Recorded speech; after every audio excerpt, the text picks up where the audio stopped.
Midnight had always held a sense of eerie fascination for me. So, when I found myself staying at a remote, old inn during a cross-country road trip, I couldn't resist the urge to explore the mysteries of this dimly lit place, even if it meant braving the washroom in the dead of night.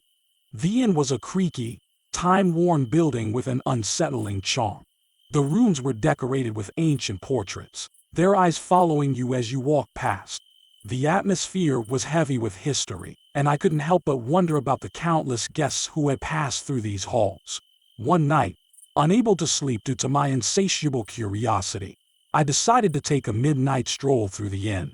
The hallways were eerily quiet, and the dimly lit lanterns cast long, creeping shadows. I was drawn to a washroom at the end of the corridor, its door slightly ajar. Pushing it open, I entered a room filled with ornate mirrors and porcelain sinks, all covered in a thin layer of dust. It was a beautiful, albeit eerie, space. I splashed some cold water on my face, trying to shake off the unsettling feeling that had taken hold of me. As I stared at my own reflection in the mirror, I began to hear faint whispers, like distant voices carried on the wind. I chalked it up to my overactive imagination and tried to ignore the sensation that something was terribly wrong. But the whispers grew louder, more insistent, and I realized they were coming from behind me. I turned around to find that the washroom had transformed. The ornate mirrors now showed grotesque, contorted faces, each one twisted in agony. The porcelain sinks dripped with a thick, black liquid that oozed like blood, staining the floor. The room had become a nightmarish chamber of horrors, and I was trapped in its dreadful grasp.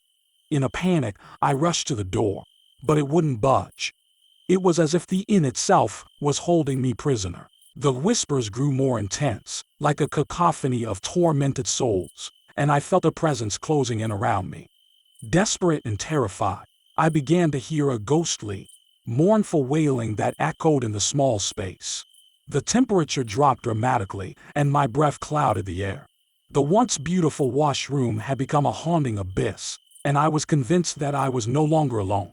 Suddenly, a figure emerged from the darkest corner of the room. It was a ghostly woman, her long, wet hair draped over her face, obscuring her features. Her torn and tattered white gown clung to her skeletal frame, and her bony fingers reached out, as if beckoning me closer. In a hoarse, mournful voice, she whispered, "Help me. Release me from this eternal torment." My heart pounded in my chest as I took a step back.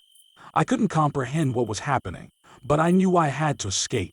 I lunged at the door, finally managing to push it open, and I ran from the washroom, the wailing and whispers fading into the distance. The inn had returned to its eerie but ordinary state, and I found myself standing in the dimly lit corridor, gasping for breath. The experience had shaken me to the core, leaving me with an overwhelming sense of dread and unease. To this day, I can't explain what happened in that washroom at midnight, but I am certain that I had stumbled upon a portal to the supernatural. It served as a chilling reminder that even the most mundane of places can become a realm of terror when the clock strikes midnight, and the boundaries between our world and the unknown blur.